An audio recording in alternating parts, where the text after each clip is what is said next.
Hi friends నమస్తే. ఎద్దనపూడి సులోచనారాణి గారి 'Saugandhi' next part చూద్దాము. నేను రాను. ఎందుకని? నాకు ఆకలిగా లేదు. అతను లాంతరు కావిడి పెట్టె మీద పెట్టాడు. నీకు ఆకలి ఎందుకు వేయడం లేదో నాకు తెలుసు. అమ్మ మాట పట్టించుకోవద్దు. నేను చెప్తానులే. నువ్వు కాలేజీలో చేరదువు గాని. అత్తయ్య వినదు. నేను ఒప్పిస్తానన్నానుగా. నువ్వు అప్లికేషన్ ఫారాలు పూర్తి చేసి పంపు.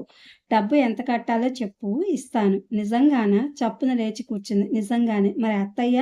నేనేదో చెప్తానుగా. రా అన్నానికిలే. ప్రామిస్ చెయ్యి. చేయి చాచింది. అతను చేతిలో చేయి ఉంచాడు. ఒక్కసారి తన ఆనందంతో అతని తల పట్టుకుని వంగదీసింది. నువ్వు చాలా మంచివాడివి వత్సల్ అంది. తను భోజనం చేసింది. అంతేకాదు అత్తయ్యకి, వత్సల్‌కి భోజనం తనే ఆత్మీయంగా వడ్డించింది. తర్వాత వాళ్ళిద్దరూ ఏం మాట్లాడుకున్నారో మరి. అతను ఏం చెప్పాడో అత్తయ్య ఇక కాదని అనలేదు. ఏమిటో మగపిల్లవాడు ఇంటి పట్టున ఉండడం, ఆడపిల్ల వేరే ఊరు వెళ్లి చదువుకోవడం. ఇదెక్కడ సోధ్యమో. అదేమంటే నా నోరు ఎత్తనియ్యడు. నాదేం పోయింది? వాడికి కాబోయే భార్య. వాడిష్టం అంటూ సణుక్కుంది. తను అటు విశాఖపట్నమా, ఇటు హైదరాబాదా అనుకుంది. హైదరాబాద్‌లోనే సీటొచ్చింది. అత్తయ్య కూడా హైదరాబాదే ఒప్పుకుంది. ఎందుకంటే చిత్ర పిన్ని అత్తగారు భావనమ్మ ఈ ఊర్లోనే ఉంది. ఎందుకంటే చిత్ర పిన్నత్తగారు భవానమ్మ ఈ ఊర్లోనే ఉంది. వీరింటికి దగ్గరగా ఓ గది తీసుకున్నారు. 2 నెలల పాటు అత్తయ్య ఉంది. వంట చేసి పెట్టింది. తర్వాత ఇంటి దగ్గర గేదెలు, ఆవులు ఎలా ఉన్నాయో అనే బెంగతో వెళ్ళిపోయింది. తనకి ఈ సిటీ వాతావరణం ఓహ్! స్వర్గంలా ఉంది. ఎంత సందడి, ఎన్ని సినిమాలు, ఇవిగాక ఎగ్జిబిషన్‌లు, పాట కచేరీలు. ప్రతి ఆదివారం చూడాలంటే ఏదో ఒక చోటు. ఇదంతా ఒక అద్భుత లోకం. తన చదువు తనకి ఒక కొత్త ప్రపంచానికి తలుపు తెరిచినట్టుగా ఉంది. తనకి వత్సలు గుర్తుకు వస్తే ఎంతో కృతజ్ఞతగా అనిపించేది. పాపం డబ్బు ఎప్పుడూ తనకి ఇబ్బంది లేకుండా ఇచ్చేవాడు. అతను ఏదో బాగా పెద్దగానే నచ్చచెప్పి ఉంటాడు. లేకపోతే అత్తయ్య ఒప్పుకునేది గాదు. వత్సలకి కాలేజీ విశేషాలు, స్త్రీ సంగతులు పెద్ద పెద్ద ఉత్తరాలు రాసేది. వత్సల్ నువ్వు చదువు అశ్రద్ధ చేయడం వల్ల ఇంత గొప్ప ప్రపంచానికి దూరమైపోయావు. ఎంతసేపు ఆ పాడు పొలంలో కొట్టుకుంటూ నువ్వు ఎంత అద్భుత ప్రపంచానికి దూరమయ్యావో నీకు తెలియటం లేదు వత్సల్. నిన్ను చూస్తుంటే నాకు జాలేస్తోందంటూ రాసింది. ఎంతసేపు ఆ పాడు పొలంలో కొట్టుకుంటూ, నువ్వు ఎంత అద్భుత ప్రపంచానికి దూరమయ్యావో నీకు తెలియటం లేదు. వత్సల్ నిన్ను చూస్తుంటే నాకు జాలేస్తుంది అంటూ రాసింది. అతను జవాబు రాశాడు. సౌ నువ్వు సంతోషంగా ఉన్నందుకు నాకు చాలా ఆనందంగా ఉంది. మన ఇద్దరిలో ఎవరు చదువుకుంటేనేం? నాకు ఈ పొలం పనులతో ఊపిరాడటం లేదు కదా! లేకపోతే తప్పకుండా చదువుకునేవాడిని. సౌ ఒక చిన్న మనవి. కలలో కూడా ఎప్పుడూ పాడు పొలమని అనకు. నాకు చాలా బాధగా అనిపిస్తుంది. అది చల్లగా ఉంటేనే మనందరికీ సుఖం. అది నా చేతిలో ఉంది అనే ధైర్యంతోనే నిన్ను హైదరాబాద్ చదువుకి ధైర్యంగా పంపగలిగాను. సెలవులు ఎప్పుడు వస్తాయా అని ఎదురుచూస్తున్నాను. నువ్వు ఇంట్లో లేకపోతే నాకేం తోచడం లేదు అంటూ రాశాడు. సెలవులా? ఆ మాట వినగానే తనకి ప్రాణం ఎగిరిపోయినట్టయింది. సెలవులు వస్తే సిరిపురం వెళ్ళాలి. వెళ్ళక తప్పదు మరి. సెలవులు రాగానే తను వెళ్ళింది. అక్కడ ఉన్నన్ని రోజులు తను ఉత్సాహంగా కాలేజీ కబుర్లు చెప్తుంటే వత్సల అత్యంత శ్రద్ధగా వినేవాడు. అతను విత్తనాలు, ఎరువులు అని చెప్తుంటే తను కాలేజీలో ఆటలు, పాటలు గురించి చెప్పేది. సెలవులు కష్టం మీద జరిగినాయి.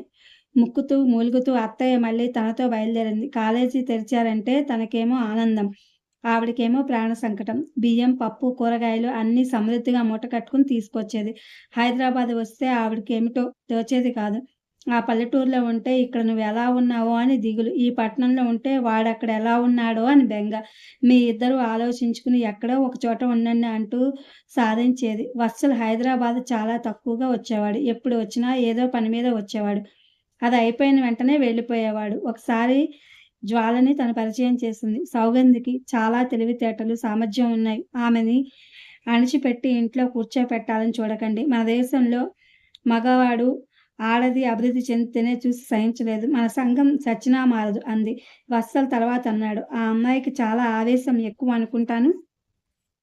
చాలా బాగా మాట్లాడుతుంది. కాలేజీలో డిబేటింగ్ ఎప్పుడూ తనకే ఫస్ట్ ప్రైజ్ అంది. మొదటి సంవత్సరం కంటే రెండో సంవత్సరం ఇంకా వేగంగా తిరిగిపోయింది. మళ్ళీ పరీక్షల దగ్గరకొచ్చాయి. ఆ రోజు ఊరు నుంచి రంగయ్య వచ్చాడు.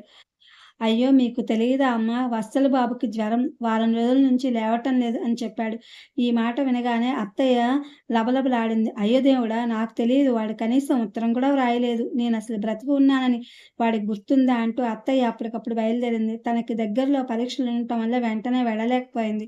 అత్తయ్యని ఒంటరిగా పంపాల్సి వచ్చింది. పరీక్షలు అవగానే తను వెళ్ళింది. వత్సల్ బాగా చిక్కాడు. గడ్డం మాసి ఉంది. సాయంత్రం వేళల ఇంకా జ్వరం వస్తోంది. సాయంత్రమైతే దుప్పటి కప్పుకొని కప్పుకుని పడక కుర్చీలో కూర్చుంటున్నాడు. ఇంకా బయట పనులకి తిరగడం లేదు. తను వచ్చిన రోజంతా ఇద్దరూ బాగానే కబుర్లు చెప్పుకున్నారు. మర్నాడు "నువ్వొచ్చావుగా, ఇక జ్వరం తగ్గిపోతుంది" అన్నాడు చిరునవ్వుతో. సాయంత్రం వేళ వత్సల పెరట్లో జామ చెట్టు క్రింద పడక కుర్చీ వేసుకుని పేపర్ చూస్తున్నాడు. అతనిలో ఇదొక మంచి అలవాటు ఉంది. పరీక్షల కోసం చదవాలంటే విసుగు గాని పేపర్ రోజు శ్రద్ధగా చదువుతాడు. పుస్తకాలు కూడా ఇష్టమే. ఏ రాత్రి వేళో నిద్ర పట్టకపోతే పుస్తకం చదువుతూ కనిపిస్తాడు. తను కాఫీ కలిపి తెచ్చి ఇచ్చింది. అతని పేపర్ చూస్తుంటే ఈ మధ్యనే కొత్తగా పుట్టిన లేగ ఆవు దూడ వచ్చి అతని ఒడిలో ముట్టిపెట్టి నిలబడింది. వత్సల్ పేపర్ చదువుతుండగానే దాని తల మీద రాస్తున్నాడు. అతను కాఫీ తాగి బాగుంది అన్నాడు. వత్సల్ తను పిలిచింది. నేను ఊరెళ్తాను. ఊరా? అతను చకితుడైనట్టు తలెత్తి చూశాడు. ఏ ఊరు? అన్నాడు. నా క్లాస్మేట్స్ అందరూ వెళ్తున్నారు. విశాఖపట్నం, అరకులోయ, అక్కడి నుంచి కోణార్కు. ఒక 2 వారాలు అంతే. అతను మౌనంగా ఉండిపోయాడు. నీకు జ్వరం వస్తుందని నాకు తెలియదుగా. నెల రోజుల క్రిందటే వారికి మాటిచ్చాను. ఎవరు వాళ్ళు? అదే నా ఫ్రెండ్స్.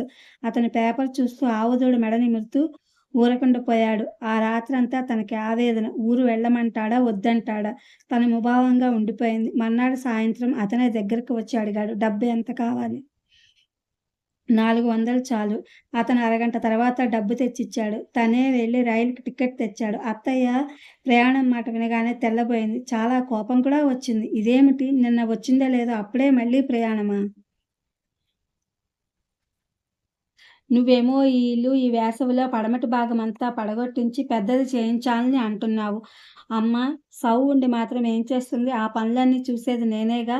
నువ్వే కదరా నిన్నటి వరకు సౌ వస్తే నాకు సగం పని తగ్గుతుంది అంటూ రోజులు లెక్కపెట్టావు. అబ్బా! అమ్మా నన్ను విసిగించుకు. మీ ఇద్దరూ కలిసి నన్ను ఎంత విసిగిస్తున్నారో తెలుసా? 10థ్ పాస్ అవ్వగానే పెళ్ళైతే ఈ పాటికి ఒకళ్ళో ఇద్దరో పిల్లలతో ఇల్లు కళకళలాడుతూ ఉండేది. అమ్మా నీకెన్ని సార్లు చెప్పాను. వత్సలు కసరడంతో ఆవిడ ఏమోరా నాయనా నీ ఇష్టం అనుభవించేవాడివి నువ్వు అంటూ ఊరుకుంది.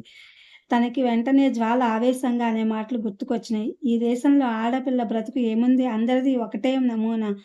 పెళ్లి, పిల్లలు, అనారోగ్యం, ముసలితనం. అసలు తనకు తానుగా జీవించాలనే ఒక స్వతంత్ర ఆలోచనే రానియరు ఈ పెద్దవాళ్ళు. తను చెప్పాల్సింది చెప్పినట్టు మౌనంగా ఉండిపోయింది. అతనే స్వయంగా స్టేషన్‌కి తీసుకువచ్చి తనని రైలు ఎక్కించాడు. రైలు కదిలే ముందు తనే పశ్చాత్తాపంగా అంది. "వత్సల్ అత్తయ్య చెప్పింది నిజమే. ఇల్లు బాగు చేయిస్తున్నావు. నువ్వేమో ఇంకా నీరసంగా ఉన్నావు. నేనిలా వెళ్ళడం నాకే బాగలేదు. వద్దు వెళ్ళిరా. నువ్వు వెళ్ళకుండా ఉన్నా సుఖం ఉండదు. అయ్యో! ఆ ప్రయాణం వదిలేసుకున్నానే అని మదనపడతావు. సౌ ఏ మనిషి అయినా సరే కోరుకున్నవి జరిగినప్పుడే ఆనందంగా ఉంటారు." అతను నవ్వాలని ప్రయత్నిస్తున్నా ఏదో బాధ అణుచుకున్న నవ్వులా ఉంది. విజయవాడలో ఫ్రెండ్స్‌ని కలిసేసరికి ఈ గుంజాటనంతా మర్చిపోయింది. వారితో కలిసిన క్షణం నుంచి అదొక సరదా జల్లుల నవ్వుల రవళి, ఒక ఆనంద హేళ. నవ్వుతూ, తుళ్ళుతూ, స్వేచ్ఛతో కూడిన కేరింతలు. జట్టుగా నున్నప్పటికీ ధైర్యం, పొగరుబోతుతనం తమకి ఎదురు లేదు. ఆ స్వేచ్ఛతో కూడిన ఆనందం ఉందే, అది తనకి జీవితంలో ఓ కొత్త కోణం చూపిచ్చింది. ఆడపిల్ల ఎప్పుడూ అణకువగా, అతి వినయంగా, అందరి మన్ననల కోసం ఉండాల్సిన పనిలేదు. తనకు తానుగా స్వతంత్ర నిర్ణయాలతో జీవితం గడపొచ్చు. ఓహ్! ఈ స్వేచ్ఛ ఎంత మధురంగా ఉంది. ఇది ఒక తేజోవంతమైన నూతన ప్రపంచం. తనకి ఆ ప్రపంచం పట్ల చాలా ఆసక్తి ఏర్పడసాగింది. ఆ ప్రయాణంలోనే జ్వాల చెప్పింది. Hyderabad all India young women organisation అనే సంస్థ సమ్మర్ క్యాంప్ నిర్వహిస్తోంది. అది యూత్‌లో ఉన్న టాలెంట్‌ని ప్రోత్సహిస్తోంది. అక్కడికి ఎందరెందరో వస్తారు. 2 వారాల కోర్సు, సర్టిఫికేట్ ఇస్తారు. ముందే అది ఎప్పుడైనా పనికి రావచ్చు. అసలు అలా అందరితో గడపడమే ఒక విజ్ఞానం. ప్రయాణం ముగిసిన తర్వాత వత్సలకి చెప్పినట్లుగా తను తిరిగి సిరిపురం వెళ్ళలేదు. సరాసరి హైదరాబాద్ వచ్చేసి క్యాంప్‌లో జాయిన్ అయింది. వత్సలకి క్షమాపణ కోరుతూ ఉత్తరం రాసింది. ఆ క్యాంప్ చాలా బాగుంది. అందరూ సమవయస్కులే. దేశం నలుమూలల నుంచి రకరకాల భాషల వాళ్ళు వచ్చారు. ఒకరి గురించి ఒకరు తెలుసుకున్నారు. ఆటలు, పాటలు, పోటీలు జరిగినాయి. వక్తృత్వ పోటీల్లో ఆధునిక యువతి జీవన వికాసం అనే విషయం మీద జ్వాల అనర్గళంగా, అద్భుతంగా మాట్లాడేసింది. ఆమెకు ఫస్ట్ ప్రైజ్ వచ్చింది. తనకు వ్యాసరచన పోటీలో తృతీయ బహుమతి వచ్చింది. ఆఖరి రోజు క్యాంప్ రాత్రి వేళ బాన్‌ఫైర్ వేశారు.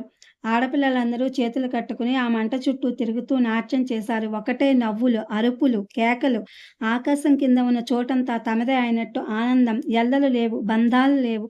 అదంతా తనకి ఒక అద్భుతమైన అనుభవం. సిరిపురంలో పెంకుటిల్లు వదిలేసి తను చాలా దూరం ఎక్కడికో ఇంకేదో నూతన ప్రపంచంలోకి వచ్చినట్లుగా అనిపించసాగింది. ఇది ఫ్రెండ్స్. పెద్దనపూడి సులోచనారాణి గారి 'Saugandhi'. Thank you for watching.